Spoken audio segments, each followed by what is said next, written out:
Sa ngalan ng Ama, ng Anak, at ng Espiritu Santo. Amen. Ama naming Diyos, sa sandaling ito, inilalapit ko sa iyo ang aking pamilya. Ang bawat pangalan, bawat mukha, bawat pusong bumubuo sa aming tahanan. Ikaw ang higit na nakakakilala sa amin, sa aming lakas at kahinaan, sa aming saya at mga lihim na pagod. Panginoon, salamat sa biyaya ng pamilya. Hindi man kami perpekto, hindi man kami laging nagkakaunawaan, pinagbuklod mo kami sa ilalim ng isang bubong, sa ilalim ng iyong pag-ibig. Inilalapit ko sa iyo ang aming tahanan. Naway ang bawat sulok nito ay mapuno ng kapayapaan.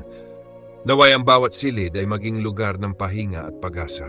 Naway ang bawat hapagkainan ay maging lugar ng pagkakaisa at pasasalamat. Panginoon, kung may hindi pagkakaunawaan sa aming pamilya, hipuin mo ang aming mga puso. Turuan mo kaming makinig bago magsalita. Turuan mo kaming umunawa bago humusga. Turuan mo kaming magmahal kahit mahirap.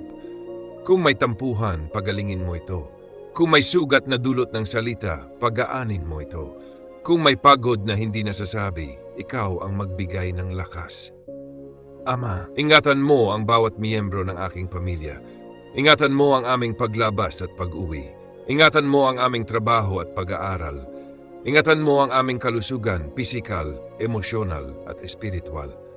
Sa bawat magulang sa aming pamilya, bigyan mo ng karunungan at tiyaga. Sa bawat anak, bigyan mo ng tamang landas at mabuting puso. Sa bawat kapatid, palalimin mo ang respeto at pagmamahal sa isa't isa. Kung may pinansyal na alalahanin, ikaw ang magbigay ng paraan. Kung may problemang tila hindi matapos-tapos, ikaw ang magbigay ng solusyon at pag-asa. Kung may takot sa kinabukasan, ikaw ang maging katiyakan. Panginoon, turuan mo kaming magdasal bilang isang pamilya. Turuan mo kaming unahin ka sa bawat plano. Turuan mo kaming maging mapagpasalamat kahit sa maliliit na biyaya. Salamat sa bawat tawanan sa aming tahanan. Salamat sa bawat yakap at pag-aalaga. Salamat sa bawat araw na kami ay magkasama pa. Kung dumating ang pagsubok, huwag mo kaming hayaang magkawatak-watak. Sa halip, lalo mo kaming pag-isahin.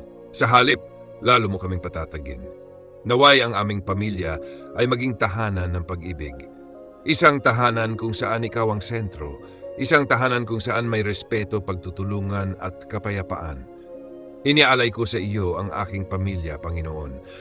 Ang aming mga pangarap, ang aming mga plano, ang aming mga kahinaan, ang aming buong buhay. Ikaw ang pundasyon ng aming tahanan. Ikaw ang lakas ng aming samahan. Ikaw ang gabay sa bawat araw. Sa iyo kami kumakapit. Sa iyo kami nagtitiwala. Sa iyo namin iniaalay ang aming pamilya. At sa iyong pag-ibig kami umaasa. Sa ngalan ng Ama, Anak at ng Espiritu Santo. Amen.